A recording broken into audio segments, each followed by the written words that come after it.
3 segundo. Yun lang ang oras mo para magdesisyon kung mabubuhay ka. Sa kaliwa, isang high-tech na assault rifle. Sa kanan, tubo ng tubig na nakadikit sa kahoy. Alin ang mas nakakatakot? Kung sumagot ka ng yung assault rifle, magkakamali ka. Noong ikalawang digmaang pandaigdig, sa mga gubat ng Luzon at Mindanao, ang simpleng tubo, hindi bakal, ang nagpatigil sa mga sundalong Hapones. Ngayon, akyatin natin ang isang guerrilla gunsmith. Ibabaon natin ang ating mga kamay sa putik at kalawang. Gagawin natin ang imposible. Ang paggawa ng paltik na pumuputok, hindi sa pabrika, kundi sa dilim ng gubat. Isipin mo ito, 1942, ang mga Hapon, naka-tank, naka-airplane, naka-rifle. Ikaw, guerrilla. Ano ang dala mo? Kadalasan, itak o bolo. O kung swertehin, isang lumang revolver na galing pa sa digmaang Espanyol. Ayaw nang umikot ng cylinder. Ang misconception, akala ng karamihan binigyan tayo ng Amerika ng baril. Hindi. Maraming guerrillas, lalo na yung mga grupong hukbalahap sa gitnang Luzon, naputulan ng supply. Ang sabi ng kasabihan noon, ang bala ubos na, ang kaaway dumarating. Kaya nagtanong sila ng isang tanong na hindi dapat masagot ng isang magsasaka. Paano gumawa ng baril kung ang pinakamalapit na panday ay nasa bayan na kontrolado ng Hapon? At dyan pumapasok ang improvised ballistics, gamit ang scrap. Ang pinaka-common na ginawa ng mga Pilipino ay ang paltik shotgun. Sa US, tawag dito slam fire pipe shotgun. Sa atin, tawag natin sumpak or paltik. Paano nila ginawa ito gamit ang walang kuryente, walang CNC machine, walang Amazon? Kumuha sila ng tubo. Hindi ordinaryong tubo. Dapat seamless steel pipe, yung ginagamit sa mga makina o sa bearing ng truck. Bawal ang tubo ng tubig kasi pag sumabog ang pulbura, pumutok ang tubo, mapuputulan ka ng kamay. Heto ang common mistake ng mga nag-e-experiment ngayon. Oy, tubo lang ng gripo. Mali. Pag nag-boom ang pulbura sa loob ng manipis na tubo, ang baril mo magiging granada na nasa mukha mo. Tinakpan nila ang isang dulo. Kailangan solid. Pinainit nila ang bakal sa uling, pinukpok ng martilyo hanggang maging solid block. Walang welding machine noon, panday lang at sipa. Ito ang utak ng baril. Isang pako o isang tornilyo. Tinasa ng file hanggang tumulis. Kailangan eksaktong tatama sa primer, yung bilog na tanso sa gitna ng bala. Isipin mo, ang pagkakataon ng buhay mo at ng pamilya mo nakasalalay sa isang pako na tinasa ng kamay. Kung masyadong maiksi, click, walang putok. Masyadong mahaba, putok ang bariles. Okay, may tubo ka na, may pako ka na. Saan ka kukuha ng bala kung sarado ang tindahan? Dito papasok ang recycling level, expert. Hindi sapat ang tingga ng baterya ng kotse lang. Ginagawa nila, nagnanakaw sila ng mga bearing balls, bola-bola ng makina sa mga sirang eroplano ng Hapon. O kaya, naghuhukay sila ng mga lumang lead weights sa pantalan. Tunawin ng tingga sa kutsara sa ibabaw ng apoy. Ibuhos sa hulmang gawa sa 2 piraso ng kahoy na may butas. Boom! Bala ka na! Kung wala kang tingga, bato, pako, bubog, lahat ng kasya sa tubo. Walang black powder sa grocery, kaya ginamit nila ang posporo, matches. Hindi yung posporo na kang lighter, yung lumang strike anywhere matches. Hihimayin nila ang ulo ng posporo, 1,000 posporo para sa isang putok. Dikdikin sa bato hanggang maging pinong pulbos. Paghaluin ng asukal, oo, asukal. Dahil ang asukal na may potassium nitrate galing sa pataba ay nagiging rocket fuel. Ito ang warning na hindi nakalagay sa libro. Ang pagdikdik ng posporo ay sobrang delikado. Isang maling pitik, apoy. Sa totoong buhay, maraming guerrillas ang nasunog ang mukha dahil sa static electricity. Kaya ginagawa nila ito sa basang bato para walang kiskisan. May kwento ako. Sa kababaan ng Laguna, may isang grupo ng mga magsasaka na wala ni isang tunay na rifle. Meron lang silang 3 paltik. Isang gabi, hinarang nila ang isang convoy ng mga Hapon. Ang akala ng mga Hapon, mahina ang kalaban hanggang sa pinaputok nila ang mga paltik. Hindi ito rifle na isang butas lang. Ang paltik, Lalo na kung lagyan mo ng shotgun shell, kumakalat ang tingga karang walis. Sa gubat na madilim, hindi mo kailangan ng sniper. Kailangan mo ng volume of lead.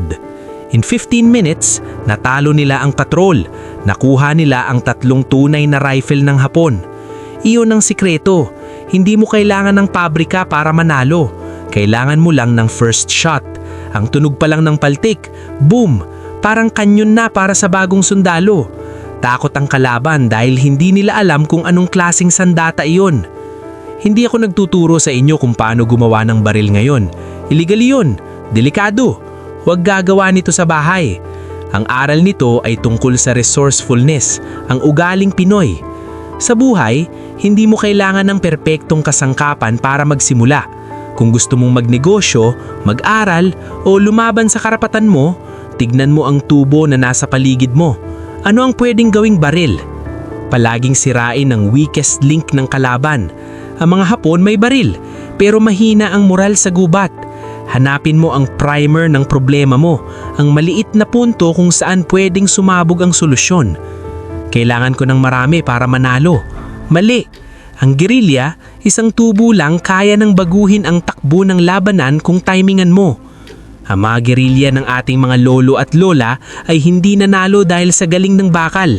Nanalo sila dahil sa tibay ng loob. Ang tubo, pwedeng maging sandata. Ang basura, pwedeng maging bala. Ang takot, pwedeng maging tapang. Kaya sa susunod na may magsabi sa iyong imposible o wala kang kakayahan, alalahanin mo ang panday sa gubat na walang kuryente pero gumawa ng baril na pumutok sa mukha ng mananakop.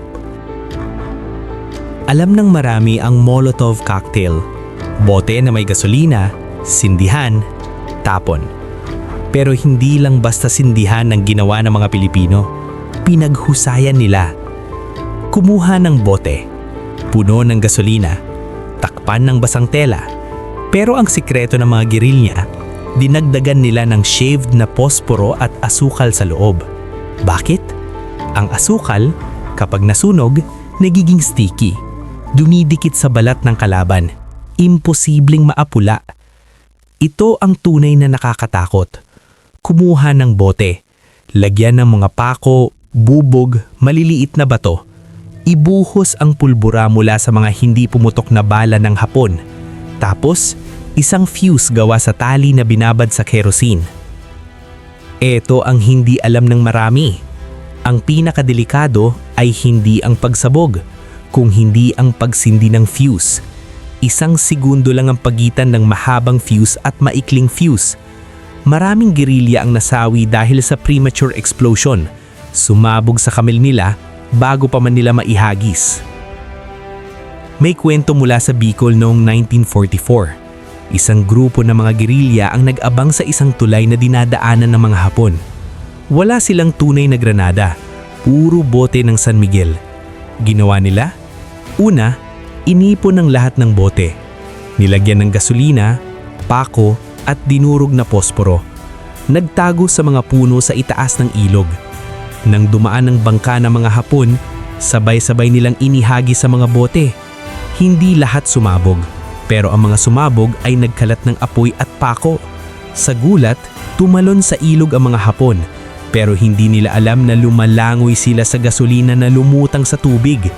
Isang gerilya ang sumigaw ng, "Sige, apoy!" At isang nag-aapoy na basahan ang nahulog sa ilog. Buong seksyon ng ilog nagliyab. Walang nakatakas sa bangkong iyon. Muli, huwag gagawa nito. Iligal at sobrang mapanganib. Ang aral dito ay hindi ang formula, kundi ang pag-iisip. Ang mga gerilya ay walang pabrika ng granada. Ginamit nila ang empty bottles ng serbesa na iniwan ng mga Hapon mismo. Sa buhay, minsan ang solusyon sa problema mo ay ang basura ng kalaban o ang bagay na hindi nila pinapansin. Hindi kailangan ng malaking bomba. Kailangan mo ng tamang segundo. Ang mga gerilya ay naghihintay ng oras para sa isang window of opportunity, yung tipong nasa tulay ang kalaban, hindi makatalon. Mas malaking bote, mas malakas. Mali. Ang malaking bote ay mahirap ihagis at mabagal. Ang ginamit nila ay standard 350 ml, eksaktong kasya sa palad ng magsasaka. Ang bote ng serbesa, para sa karamihan, inumin lang. Para sa gerilya, ito ay tagumpay. Hindi dahil sa galit, kundi dahil sa kakayahang magbago ang pagtingin sa isang ordinaryong bagay at sabihing, pwede pa ito. Isang hakbang, isang sipsip ng hangin. Tapos, walang putok ng baril, walang sigaw. Isang siksik lang ng kawayan at ang sundalong Hapon hindi na nakatayo. Ngayon, gagamitin natin ang pinaka-Pinoy na material sa lahat, ang kawayan. At hindi siya pamaypay o bahay kubo. Noong giyera, ang kawayan naging landmine, booby trap at silent alarm system. Bakit kawayan? 3 dahilan. Kahit sa ang sulok ng Pilipinas, mula Luzon hanggang Mindanao, may kawayan.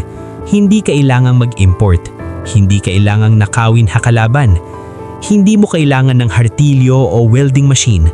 Ang gulok o itak lang, pwedeng hatiin, pwedeng butasan, pwedeng hulmahin. Ang kawayan, kapag piniga mo, nag-iipon ng enerhiya. Kapag biglang pinakawalan, pumapalag. Parang bukal, spring. At ang enerhiyang iyon, pwedeng gawing sibat, pana o, kung pagsasamahin ng tama, pampasabog. Alam nyo ba na ang mga gerilyang Pilipino ay may kasabihan? Ang kawayan ay yumuyuko pero hindi nababali. Pero noong giyera, natutunan nila ang isang bersyon. Ang kawayan pwedeng yumuko at pwedeng pumutok sa mukha mo. Tawagin natin itong bamboo landmine. Pero ang totoong tawag ng mga gerilya noon ay silent killer o bamboo viper. Pumili sila ng kawayan na matanda, yung matigas na, hindi yung bata na malambot. Mga isang dangkal lang haba, 6 to 8 inches. Isang dulo ay sarado, yung may node. Isang dulo ay bukas. Gumawa sila ng butas sa tabi ng kawayan. Isinaksak nila ang isang matulis na kahoy, parang trigger pin. Sa loob, may tali na nakakabit sa isang safety catch. Sa ilalim ng kawayan, nilagyan nila ng pulbura, galing sa hindi pumutok na bala ng Hapon o galing sa dinikdik na posporo. Sa ibabaw ng pulbura, nilagyan nila ng shrapnel, pako, bubog, maliliit na bato, o kaya'y pinitpit na tingga.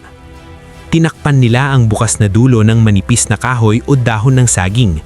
Tapos, tinabunan ng kaunting lupa, para bang hindi halata. Paano sumasabog? 2 klase. Sa loob ng kawayan, may magaspang na bato. Kapag tinapakan, ang trigger pin ay kumikiskis sa bato. Ang kiskis ay lumilikha ng spark. Spark plus pulbura equals sabog. Gumagamit sila ng primer, yung bilog na tanso mula sa isang empty na shell ng baril. Idinidikit nila sa ilalim ng trigger pin. Kapag tinapakan, tinatamaan ng pin ang primer. Ang primer ay sumasabog ng maliit, sapat na para mag-apoy ng pulbura. Ito ang hindi alam ng marami. Ang bamboo landmine ay hindi kasing lakas ng tunay na granada. Pero sa gubat, hindi mo kailangan ng malaking eksplosyon. Kailangan mo ng sapat na shrapnel sa tamang distansya. Isang tapak lang, ang paa ng kalaban ay pulverized o durog. Hindi na siya makakatakbo. Hindi na siya makakalaban. Hindi lang landmine ang kaya ng kawayan. May 3 pa akong ipepresenta sa inyo, mga patibong na nakapagpabaliw sa mga Hapon. Maghukay ng butas, mga 3 talampakan ng lalim. Sa ilalim, magtanim ng matutulis na kawayan, tinasa parang sibat. Takpan ng manipis na sanga at dahon. Pag natapakan ng kalaban, laglag siya sa hukay. Ang bigat ng katawan niya ang magtutulak ng mga tusok sa kanyang binti o tiyan. Ang masaklap, hindi siya agad mamamatay. Sisigaw siya. Ang sigaw niya ay magiging pain. Lalapitan siya ng mga kasama niya para iligtas. At sila naman ang tatapak sa susunod na patibong. Gumamit sila ng spring energy ng kawayan. Ibaba ang isang mahabang kawayan hanggang sa yumuko. Itali sa lupa gamit ang abaka. Sa dulo ng kawayan, itali ang isang matulis na sibat o kutsilyo. Kapag may nasabit sa tali, pitik, diretso ang sibat sa dibdib ng tatapak. Walang putok, walang usok. Ang unang malalaman ng kalaban ay may butas na sa kanyang katawan. Hindi lahat ng patibong ay pumatay. May mga alarm traps. Maglalagay sila ng hollow na kawayan, parang drum. Sa loob, may maliliit na bato. Hihilahin ng isang tali na nakakabit sa trigger. Kapag may natapak, babagsak ang bato sa loob ng kawayan. Tuk tuk tuk. Ang tunog ay parang martilyo. Ang senyas na ito ay nagsasabi sa mga gerilya, nandyan na sila, magtago na tayo o humanda sa ambush.